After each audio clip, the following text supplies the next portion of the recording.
Et bienvenue, traileuses, trailers, runneuses, runners, dans ce nouvel épisode du 5 km à l'Ultra Trail, podcast qui partage des conseils pour que vous puissiez courir et atteindre vos objectifs personnels dans la course à pied. Allez, c'est parti, nouvelle semaine, c'est cool. Alors aujourd'hui, petit sujet, non, ça va pas durer bien longtemps, je pense. J'ai reçu une question sur comment améliorer mon explosivité. Voilà, d'un coureur de trail. Et c'est une très bonne question, on n'en parle pas assez souvent.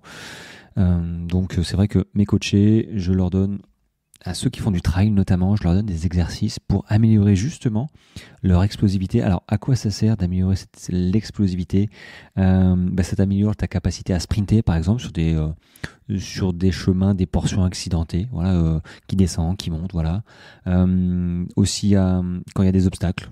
À sauter par-dessus un tronc, à être plus vif, mais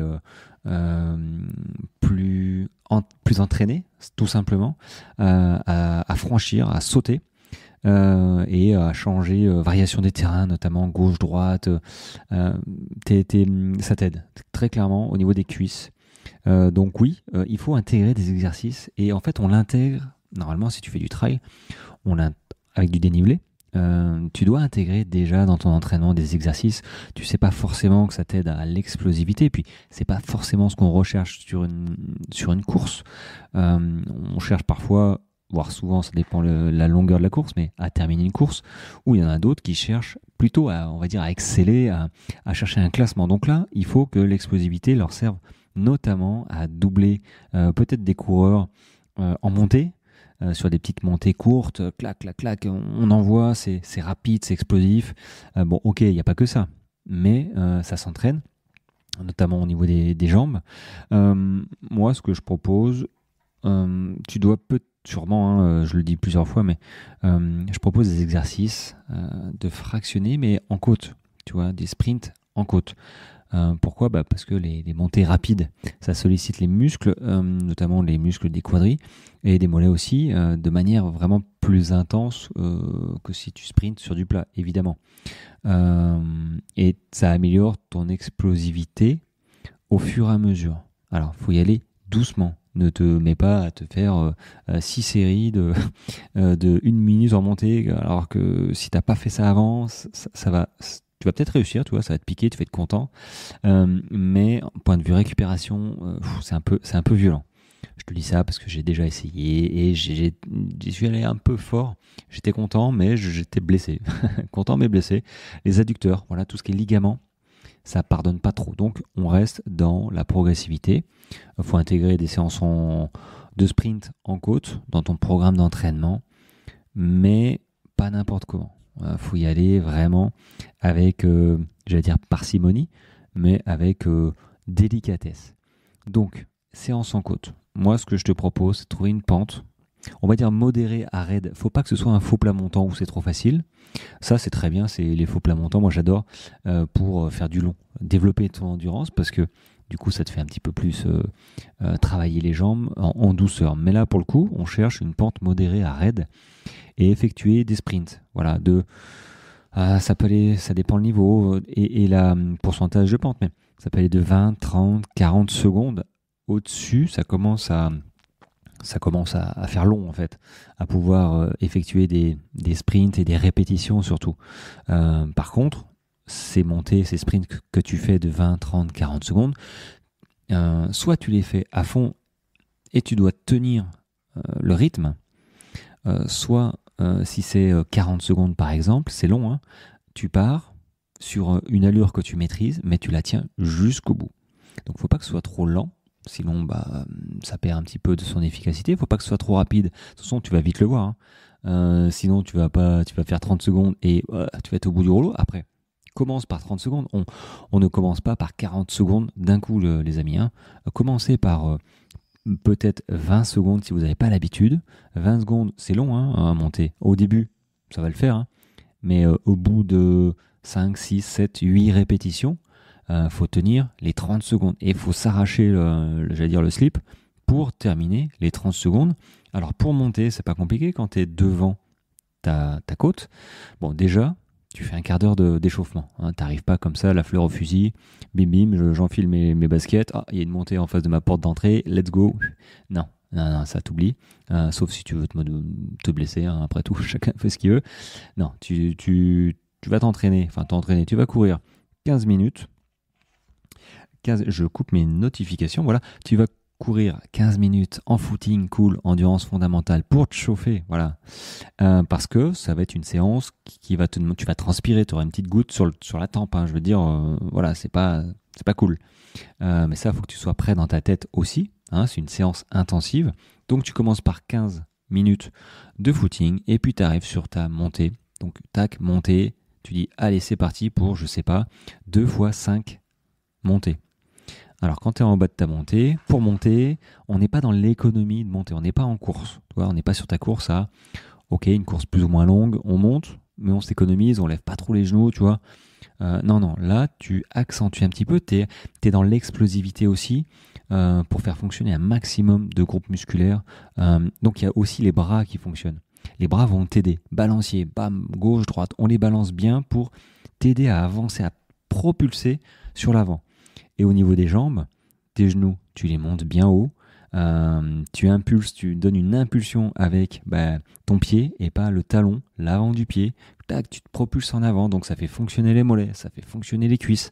Avec le balancier des bras, tu montes. Tu vas voir que les premières séries, facile. Première répétition, tu vas dire, waouh, c'est cool.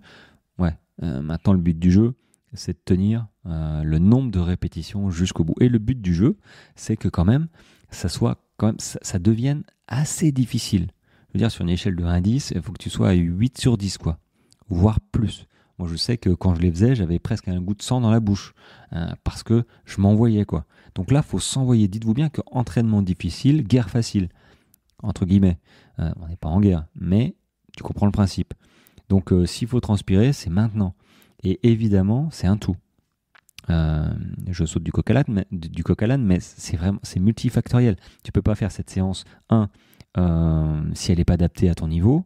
2 si tu bois pas, tu manges pas correctement. Enfin, surtout boire correctement. Ah oui, en parlant de ça, on commence pas normalement. Enfin, c'est même sûr. Je te déconseille de faire ce type de séance comme un fractionné. J'allais dire sur route, mais un fractionné sur stade, sans avoir mangé avant, évidemment. Là, c'est pas un footing cool.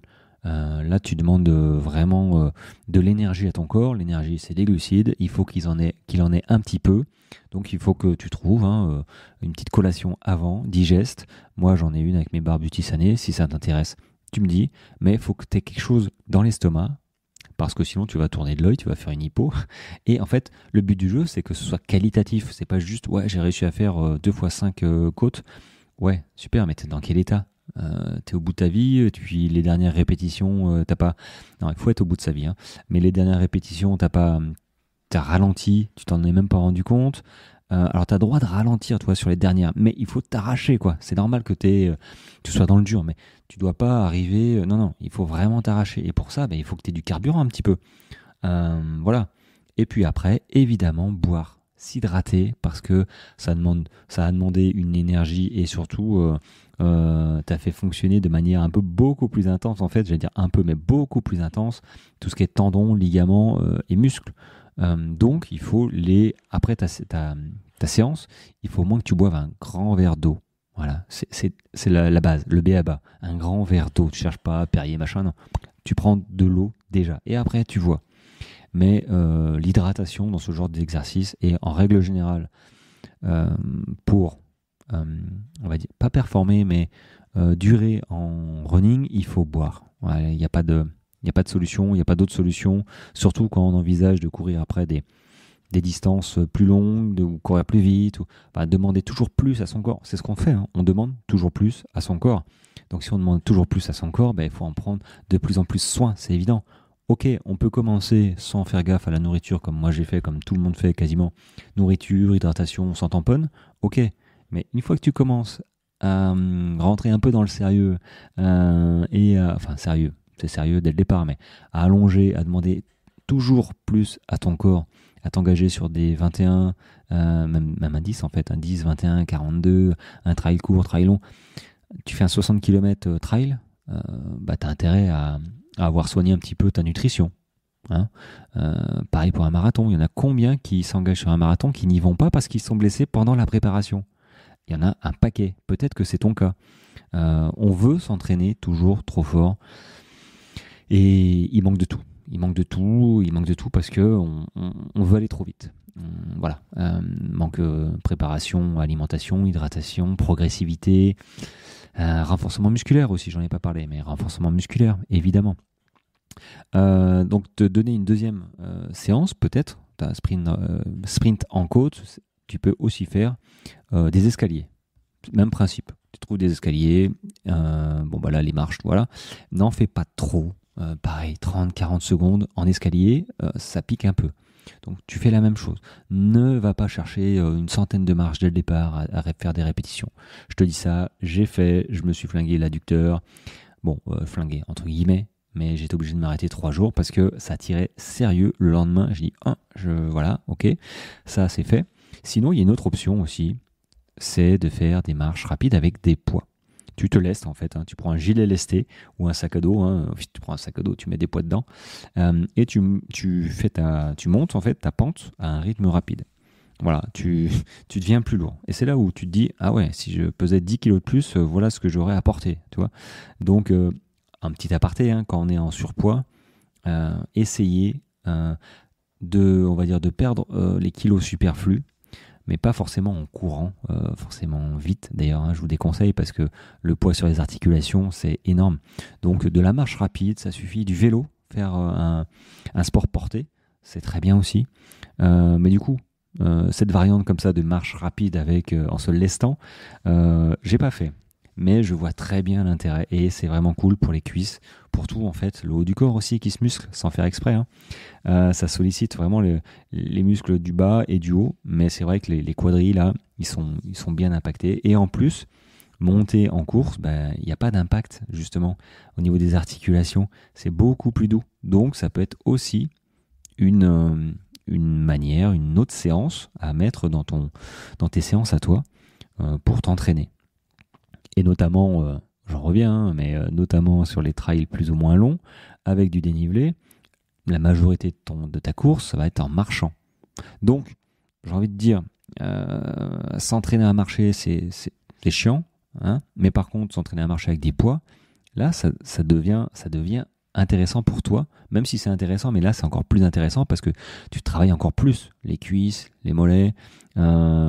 Si c'est un sac, ça tire sur les trapèzes aussi, ça te muscle un petit peu aussi, mais surtout ça te donne du poids quoi. Donc les cuisses là, ils fonctionnent bien et en plus tu marches, donc c'est encore mieux. Le muscle releveur, les jambes, c'est vraiment quasiment en condition de course plus difficile, tu vois. Donc une séance à retenir, c'est la marche rapide avec des poids. Voilà. Donc avec ça, tu vas te gainer, mais non, tu vas gagner en explosivité. Vraiment, tu seras beaucoup plus safe sur tes cuisses et tu verras si tu as des obstacles, des trucs comme ça. Tu vas, en parlant de ça, sinon tu vas gagner évidemment en endurance aussi. C'est un tout. Mais c'est vrai que ce genre de séance, c'est vraiment chouette. Donc, j'espère que ces 2-3 exemples, tu pourras les adapter à ta course, tes entraînements. Si tu as des escaliers, fais-toi plaisir, ça marche toujours. Et puis voilà, donc ça c'était l'explosivité. On va parler d'entraînement cette semaine, comme toutes les semaines, pardon.